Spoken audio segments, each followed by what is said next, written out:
Hello friends, मेरे channel में आप सभी का स्वागत है।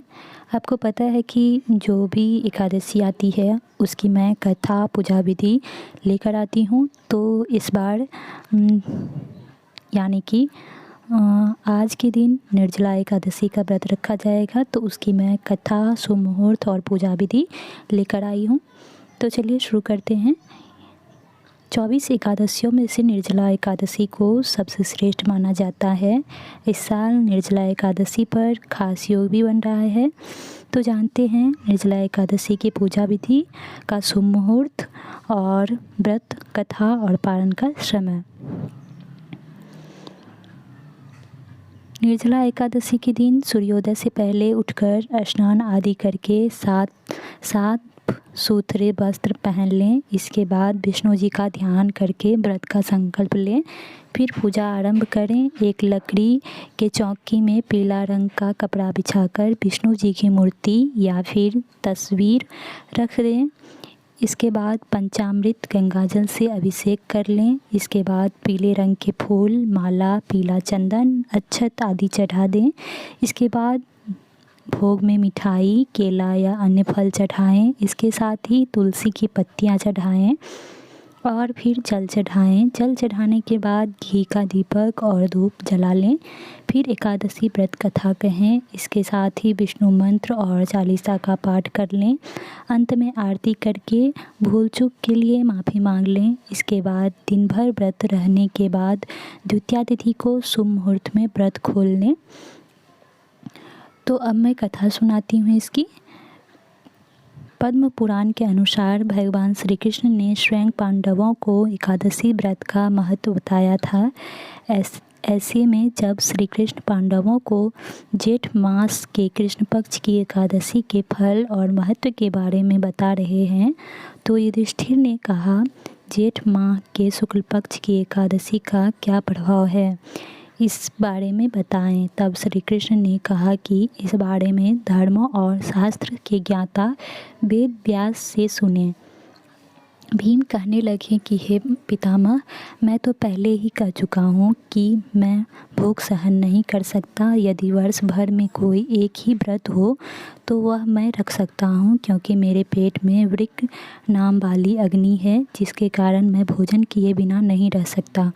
भोजन करने से वह शांत रहती है, इसलिए पूरा उपवास तो क्या, एक समय भी बिना भोजन किए रहना कठिन है। अतः आप मुझे कोई ऐसा व्रत बताएं जो वर्ष में केवल एक बार ही करना पड़े और मुझे स्वर्ग की प्राप्ति हो जाए। श्री व्यास जी कहने लगे कि हे पुत्र, बड़े बड़े ऋषियों ने बहुत शास्त्र आदि बनाए हैं, जिनसे बिना धन के थोड़े परिश्रम से ही स्वर्ग की प्राप्ति हो सकती है। इसी प्रकार शास्त्रों में दोनों पक्षों की एकादशी का व्रत मुक्ति के लिए रखा जाता है। वेद व्यास जी ने कहा कि हे कुंती नंदन, जेठ मास के शुक्ल पक्ष की एकादशी को निर्जला एकादशी कहा जाता है। इस दिन दांत साफ करने के अलावा सूर्योदय तक एक बूंद भी जल ग्रहण नहीं किया जाता है।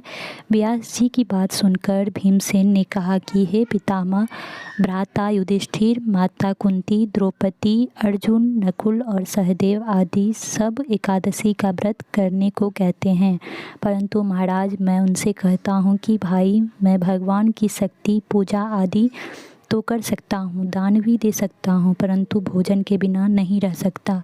इस पर व्यास जी कहने लगे कि हे भीमसेन, यदि तुम नरक को बुरा और स्वर्ग को अच्छा समझते हो तो प्रति मास की दोनों एकादशियों को अन्न मत खाया करो। व्यास जी के वचन सुनकर भीमसेन ने नरक में जाने के नाम से भयभीत हो गए और कांपकर कहने लगे कि अब क्या करूं?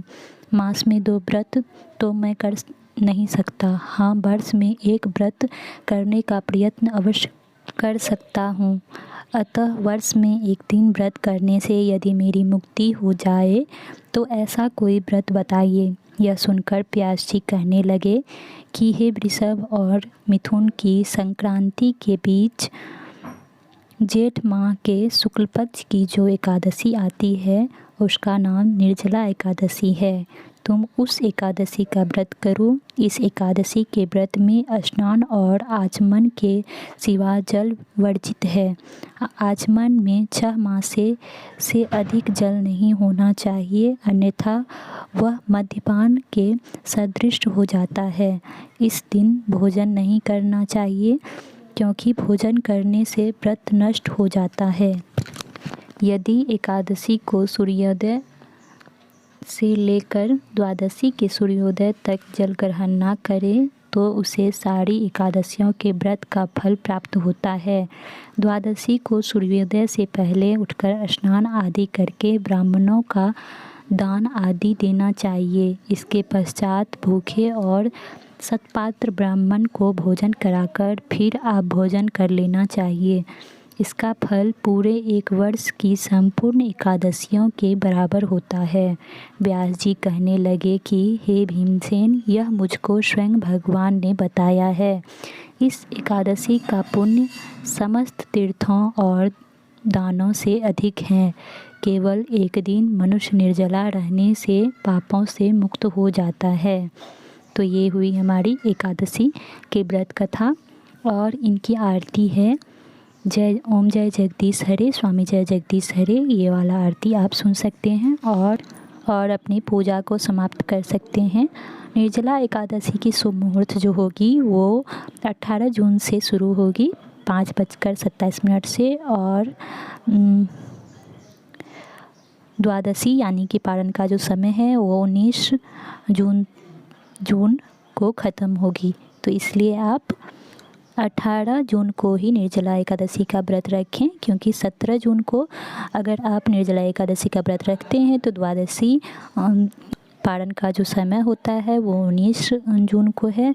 तो इसलिए आप 18 जून को ही अपना व्रत रखें, क्योंकि इस साल 17 जून और 18 जून दोनों दिन एकादशी पड़ रहा है। धन्यवाद।